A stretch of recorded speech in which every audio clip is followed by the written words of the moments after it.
Okay, hi. How you doing? Welcome to my humble abode, my stew, as the kids call it, my garage. Let's talk about the three things that supercharge my game. All right, these are the secrets that only the therapist wants you to know about. No, the pros don't want you to know about. No, I don't know. Nobody knows about. So I'm gonna share with my experience. So when I quit pool like 5-6 years ago, this is the 100th time I've referenced this. So thank you for putting up with it. But okay, so I quit pool because I was struggling and I was not happy and I was angry and it was not good or safe for me to play. So I stopped because I put my family first, and that's it. I wanted to have a better experience for my family. So I couldn't handle playing, and it was hurting my ability to be a good father and a good husband, and so I stopped. Okay. Well, then, you know, then I came back to it after a little while, and I said, well, I miss it. I want to play. And I said a couple things. At first, I had to put boundaries in place. So we're going to get to it. So what are the three things? Acceptance, gratitude, and boundaries. These are the three things that brought me back to pool and that allowed me to continue to play pool without anger, without frustration, without wanting to quit, being able to handle adversity, being able to handle pressure situations, being able to handle loss, being able to handle like throat punchy feelings, all that stuff. Situations where I'm feeling throat punchy. So I wasn't able to do that for decades, but once I first started with acceptance. So first I had to accept when I was sitting there, I wasn't playing. All I had was my cue. I didn't have any table or anything. And I said, well, if I pick this thing back up, I have to accept the fact that I'm gambling on this new approach.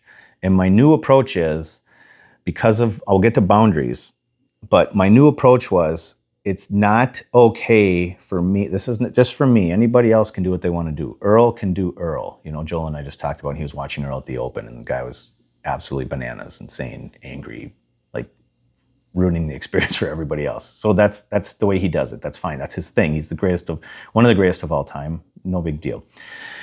Happy for him. But for me, I'm just talking about me and my experience I'm sharing with you guys. Okay.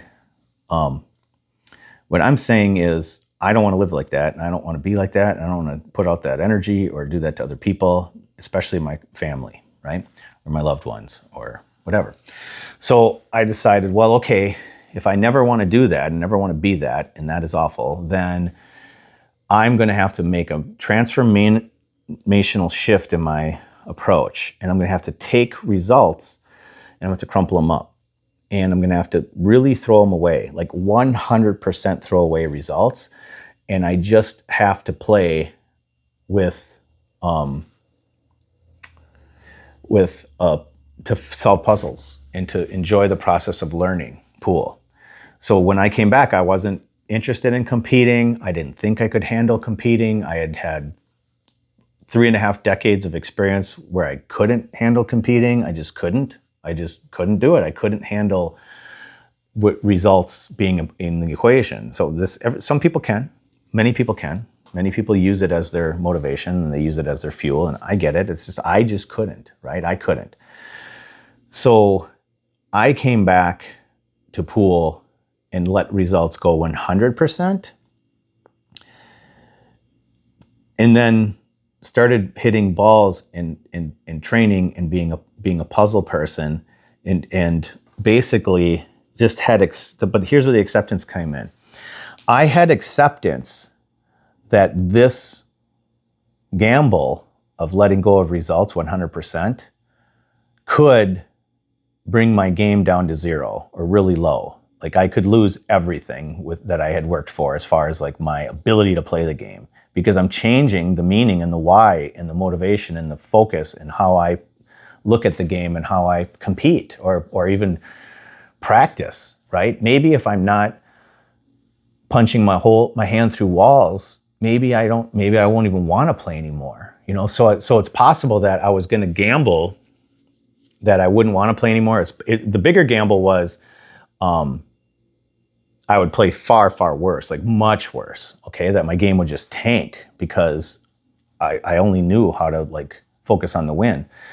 And so I had acceptance that could possibly be an outcome, that my game could tank down to 0.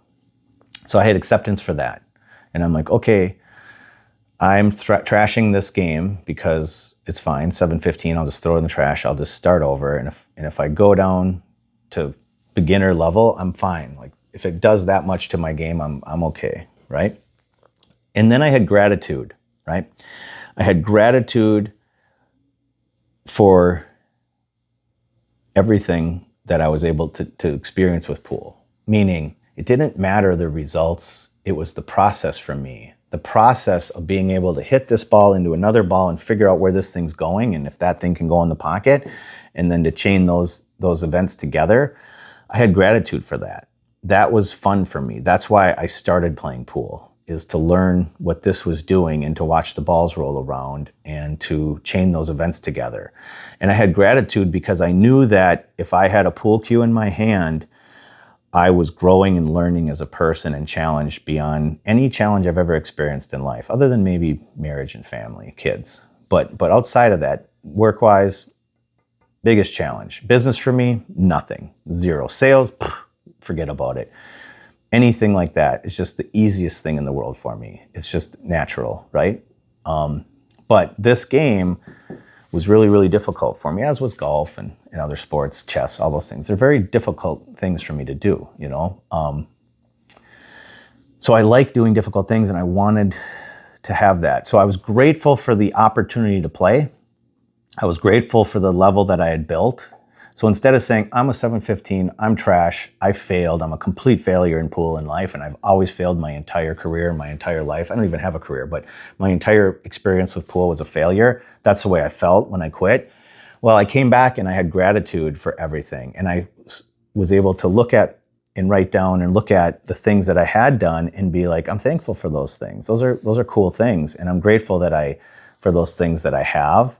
And I'm not this like loser that I think I am, right? So but I had 0 gratitude, and I had to go from 0 to like more gratitude or like focus on gratitude, and it worked. I started focusing on the things that I had and how fortunate I was, and the things that I could do, and not the things that I couldn't do, and all that. So first I had to have acceptance, and then I had to have gratitude. And then I had to set boundaries. And boundaries were like the last kind of thing.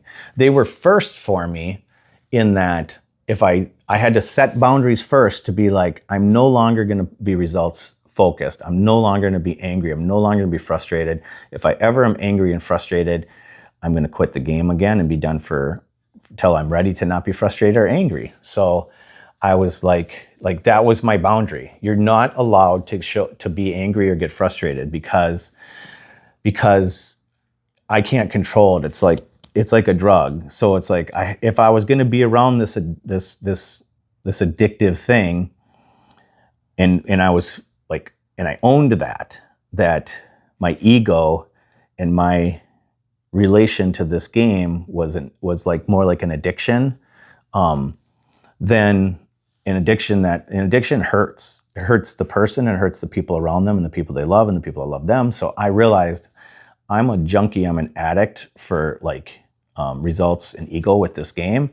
So I'm like, okay, I can't even dabble in that, right? When I first came back, I'm like, I can't even dabble. So my plan was my boundary was like, I'm not even gonna compete. I'm just gonna play. Just play. And then I thought, eventually I'll be able to build it up where I can compete. And that's pretty much what happened. So I came back and I had a false start. And I played a guy one pocket, one to literally fist fight. And I'm like, okay, I guess I'm not ready. So then I put my cues away for another month or 2. And then I'm like, okay, let me try again. And then I went back and hit some balls, and then I played, and then from there I just kept going, because I realized I wasn't ready. And then when I went back, I was ready. And then what happened is just what I thought would happen, is that, and I'll talk about some more boundaries that I set out, but basically what happened was that I dropped my desire for a result started inching up, and I capped it at 20%. I wanted to be 80% results focused, but I said, in reality, I can handle a beer once in a while. So I went to 20%, because that was being like having acceptance for myself as a human being, and saying, I'm not the Buddha, I'm not Jesus Cristo. I'm me. I'm an F stick that plays pool, right? And so I'm like, okay, I accept that, and it's cool, and I just need to keep it at 20%. That's it. I'll give myself a little 20%. I'll give myself I can handle a beer once in a while. And so, and if I ever got out of control, I was going to yank I was going to yank my license, right? But I just never did. I got to an equilibrium where I was 80% focused on process and 20% focused on results. And I just found a lot of joy in the game. And then I got into the club, and then I got in these really, like, for me, not for anybody else, but for me, they were very high stress situations. And I was able to carry forward that training and that mindset. And I was basically able to live that acceptance, that gratitude, and my boundaries were pushed. That's the one thing, is that making myself into this brand ambassador guy for the club, even though I didn't want to be and play in front of people and stuff in competition, I pushed my boundary to a level that I was uncomfortable. And it's cool because with that situation, it wasn't like, there's certain situations where you need to have these boundaries, right, with your game and with the way you approach things. I'm trying to share with you boundaries, because I've already talked a little bit about acceptance and gratitude, but I want to talk about boundaries. Is that you set out your boundaries, the things you will and will not accept and do, and then you sort of look, and you're not so rigid that you can't have an adjustment or can't be, convinced of something else, I guess. And that's what happened with me doing the matches and the thing at the club, is that I was basically like, oh, my hard boundary is I'm not putting myself in these awful situations where I'm so much pressure on me. I just don't want to do it. So I'm sort of like retired from all that in a way. And then I'm like, well, nope, because I can handle it. I'll try. I can handle it. I need a test. So I looked at it, I'm like back and forth, right? And I'm like, okay, well, let me test to see if I can get myself in an extreme situation and handle it. And then I put myself in this extreme situation, and then I made videos on how I handled it, and I handled it. And then I'm like, oh shit, like I actually can handle this. And then it gave me more confidence to know, okay, I pushed my boundary. I had myself push my boundary, but only enough to challenge myself, right? Like I wasn't like, okay, so when we opened the club, Chohan came into town. I was nowhere near capable of playing Tony Chohan at that time. I was just coming off of quitting. I was just getting back to playing 20% results, all those things. I was just training. I was only back for, a process of changing all these things in my mind. Chohan came to town. I would have never been able to play Chohan. But by the time that he went and whatever, within 6 months after that, I had worked so hard on all of these things and put myself into some, boundary situations that I was uncomfortable, that by the time I got done with the club, which is like almost like a year and a third or something after Chohan left, I would have totally played Chohan, and it would have been awesome, and it would have been fantastic, and I would have loved it. But it was only through like, months and months and months and months of working through the acceptance, the gratitude, and the boundaries, and figuring it all out. So I knew at the time my hard boundary was, man, I can't do anything with that dude. I'm complete fish right now.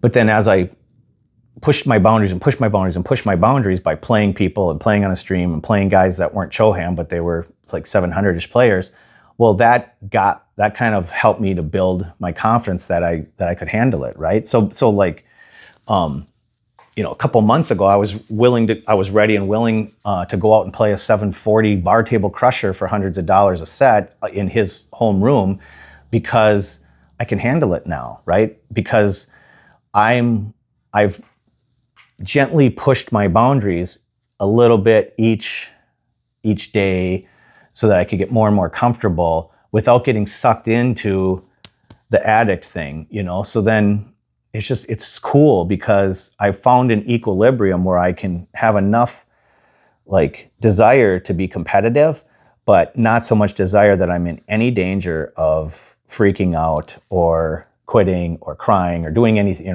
being an asshole to people or whatever. And so no matter, so what I'm saying is boundaries were super important to protect me when I came back. And then they became super important to gently push them to get better at pool and to challenge myself, to ask more of myself.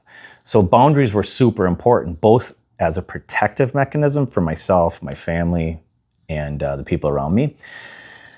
But then as I was able to build confidence in my ability to handle to experience life with these boundaries, then I was able to like expand my boundaries a little bit. And I still have boundaries, right? I still have boundaries. There's still certain things I won't do, and will do, right? But it's the boundary thing that's really important. So instead of thinking I have to do it this way because this is what everyone tells me, I don't do life that way. I say, here are the things that I know are effective in general for people, human beings. Like these are the characteristics. Like I'm a pattern guy, right? So I look at the patterns of like optimal performance, health, wellness, spirituality, whatever, and I try to follow those teachings or those paths, and I put up boundaries to sort of ensure that I can kind of navigate life with those elements. But then I also know that I can't just stay hard and fast in those boundaries. Some people would say this guy is like, they would say this guy, Josh, is so rigid. He's so rigid. He's like the most rigid person in the world. And I would say, no, I would say I have boundaries and have no problem sharing my boundaries with people. And if someone goes across that boundary line, I have no problem saying you crossed my boundary line, and I can't really have that be that way, right? Because I've stated my boundary, I've shared my boundary, I live my boundary, and it's based on like us having a really good relationship and us being like successful as a partners or together as a family or whatever. Here's my boundaries, and then they share their boundaries, and they say, well, here's my boundary. And my boundary is XYZ. And so if I look at their boundary that they share back, and their boundary is, in my opinion, harmful and suboptimal and unhealthy, then I say, okay, we're kind of at a little bit of an impasse here. And so part of my thing is I have a boundary where I'm pragmatic and logical, and I say, okay, if we have a discussion and we have an open, caring, loving relationship, then we're gonna share these boundaries, and if your boundaries are right or more optimal, let's say, and I'm come to find out that mine are a little less optimal, then we'll go towards your idea, your boundary. Okay, so that's like a rabbit hole on like relational boundaries, right? But it's no different than pool, right? You have to have boundaries in pool, because when people call, like many times people have called me and said, I do this and I don't like this, and I'm saying, well, then don't do that. Right? So if they're like, well, I'd like to get good at pool, but I play pool in leagues 4 nights a week, I'd say, well, if you need to be training, if you can only play pool 5 days a week or 4 days a week, then you need 1 night a league. You need to set a boundary for yourself. You are the person, Mr. and Mrs. Prospect, that needs the boundary for yourself. And your boundary is, I need to train more and I need to play less in tournaments and leagues if I want to really improve. And so that's hard for people to have boundaries for themselves, right? And so you can have boundaries for yourself. You can have boundaries in relationships. It's just funny because all I'm trying to say is boundaries are important, and they just need to be in the mix for when you're thinking about your pool game and setting up your pool game and how you do things in pool, right? it's the same thing with, yeah, there's just a million, we could have a million conversations. But basically, if I did a Q&A, I'm going to guess that most of the presenting problems that people have, my answer is going to be one of these three things. You either need to work on your acceptance, work on your gratitude, or figure out your boundaries. And that's most of the answers for most things, right? When people are talking about how to manage pool, right? And yeah, and it's funny because pool shots are boundaries too, right? Like if I want to hit this 8 into the corner and I want to hit to center, there's like, you know, the things that go into the shot are kind of like the boundaries of the shot, meaning if I hit way over here, I'm going to miss the 8 ball entirely. If I hit too thick, the ball's going to like die here. If I hit really thick, I'll follow it in. Like that's how we figure out a pool shot. When I'm setting up these shots, we're saying, when I talk about thick or thin and I talk about how to design a shot, it's all I'm saying, let's define the boundaries of the shot. Let's define the components of the shot. So that's it. And then I always talk about being present, which is acceptance and gratitude. Like I'm just thankful that I can be here hitting these shots and learning and not so focused on, well, I ended up here and I wanted to be there and blah, it's so bad, you know? It's like, no, these are all the things. It's like everything within pool, like honestly, like most of it comes down to acceptance, gratitude, and boundaries. So it's some hippie stuff. I get it, but that's all I got. So hopefully this was helpful. Who knows? I'll watch it back. It seems like it's awful. Most of the time when I do these things, I go, this is awful. I'm absolutely batshit crazy. No one is going to understand this or like it. And then I put it out and you guys seem to like it. So whatever, man, that's all I can do. I just have to have acceptance for myself and my crazy and my thing, and just, that's it, you know, and just have gratitude that maybe one person will hear this and say, that helped me, that landed with me, that was useful for me, or, you know, and then I have to have boundaries. I have to have boundaries. So when someone jumps into the comments and tells me I'm an idiot and I shouldn't be teaching and that, you know, blah, blah, blah, my boundary is I just delete block them. That's it. That's my boundary. I don't let bullies in my life. If they were in my driveway and they came up to me and started talking that way, I wouldn't accept that. I would, and it's like I just delete block. That's it. So, all right, guys. I love you. We'll see you in the next one. See you. Bye.